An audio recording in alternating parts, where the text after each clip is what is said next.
வணக்கம். எல்லாம் வல்ல மூகாம்பிகையினுடைய அருளோடு இன்றைய சிந்தனைகள்.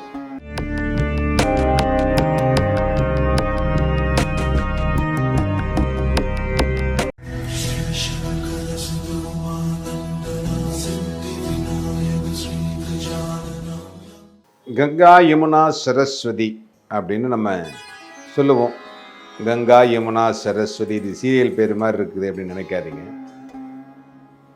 கங்கையும் யமுனையும் நாம் கண்களில் பார்க்க முடியும். சரஸ்வதி நதியை நம்மால் பார்க்க முடியாது. மகாபாரத போர் நடந்த பொழுது கீதா உபதேசம் செய்தது சரஸ்வதி நதிக்கரையில் தான். ஆனால் இன்றைக்கு அந்த சரஸ்வதி நதி அப்படிங்கிறது வேதத்திற்கெல்லாம் உரியவள். இந்த சரஸ்வதி உலகத்திலே சிறந்த தாய் என்று வேதங்களால் போற்றப்பட்டவள் சரஸ்வதி. அந்த சரஸ்வதி தேவி ஏன் மறைமுகமாக ஆறாக ஓடிக்கொண்டிருக்கிறாள்?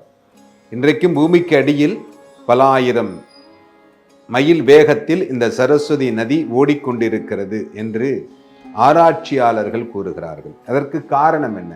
ஏன்னா காரணம் இல்லாமல் எந்த ஒரு காரியத்தையும் இறைவன் செய்ய மாட்டான். இறைவனுக்கு தெரியும் எந்தெந்த காலங்களில் எதையெல்லாம் நாம் மக்களுக்கு கொடுக்க வேண்டும். இறை மீது நம்பிக்கை உங்களுக்கு இல்லை என்றாலும் உதிக்கின்ற சூரியனை நம்புங்கள். ஒரு முறை ஒரு முனிவர் தன்னுடைய முதுகு எலும்பை, அதிதி என்று பெயருக்கு, அவர் முதுகு எலும்பை வஜ்ராயுதமாக தயார் செய்து இந்திரனிடத்திலே போர் புரிந்தார். அப்படி போர் புரிகின்ற பொழுது இந்திரன் அவரை கொன்று விட்டார். இதை கேள்விப்பட்ட அவருடைய மகன் கடும் தவம் இருந்தான். கடும் தவம் இருந்து தன்னுடைய தொடையிலிருந்து ஒரு தீயை உற்பத்தி செய்தான். இந்த தீயானது எல்லா இடங்களிலும் சென்று பயமுறுத்தியது. தேவர்களும் இந்திரனும் பிரம்மாவிடத்தில் சென்று முறையிட்டார்கள். இந்த அதிதியினுடைய தாக்கத்தை எங்களால் தாக்க முடியவில்லை, என்ன செய்வது என்று. பிரம்மா உடனே சரஸ்வதியை அழைத்து இந்த தீயை அணைத்து கடலில் கலந்து விடு என்று சொன்னார். அப்பொழுது சரஸ்வதி ஒரு வாக்கு கேட்கிறார். இதை நான் செய்கிறேன், ஆனால் இதற்கு பிறகு என்னுடைய நதியில் யாரும் குளிக்க முடியாது. ஏனென்றால் இந்த விஷயத்தை நான் செய்துவிட்டால் அதற்கு பிறகு பாவத்தை போக்குகின்ற வேலை என்னால் செய்ய முடியாது. வருகின்ற கலியுகத்தில் பாவத்தை செய்தவர்கள் வந்து என்னுடைய நதியில் குளித்தார்களேயானால் அதனால் எனக்கு தோஷம் ஏற்பட்டுவிடும். அதனால் நீங்கள் தயவு செய்து இதற்கு எனக்கு வரம் தாருங்கள். சரி, வரம் தருகிறேன். அதனால்தான் சரஸ்வதி நதி அந்த தீயை அணைத்து கடலில் கலந்து பூமிக்கு அடியில் சென்று விட்டது. இன்றைக்கு திரிவேணி சங்கமம் என்று சொல்லக்கூடிய அகலாபாத்தில் இருக்கக்கூடிய திரிவேணி சங்கமம், அதிலிருந்துதான் இந்த புனித நீரானது, கங்கை நீரானது எடுக்கப்படுகிறது.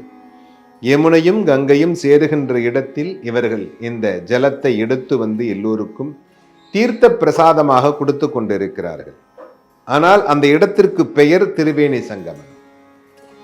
கண்ணுக்கு புலப்படாமல் அந்த சரஸ்வதி நதியானது சென்று கொண்டிருக்கிறது. வேதங்களுக்கெல்லாம் தாயாக விளங்கக்கூடியவளும் உலகத்தில் மிக சிறந்த தாயாக இருக்கக்கூடியவளும் இந்த சரஸ்வதி.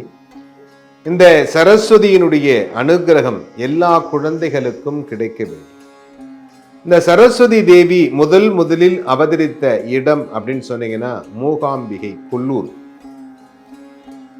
இது கர்நாடகா மாநிலத்தில் இருக்கக்கூடிய கொல்லூரில் மூகாம்பிகை என்ற பெயரில் துர்கா லக்ஷ்மி சரஸ்வதி சுரூபமாக அங்கே அம்பாள் அமர்ந்து அருள் பாலித்துக் கொண்டிருக்கிறாள்.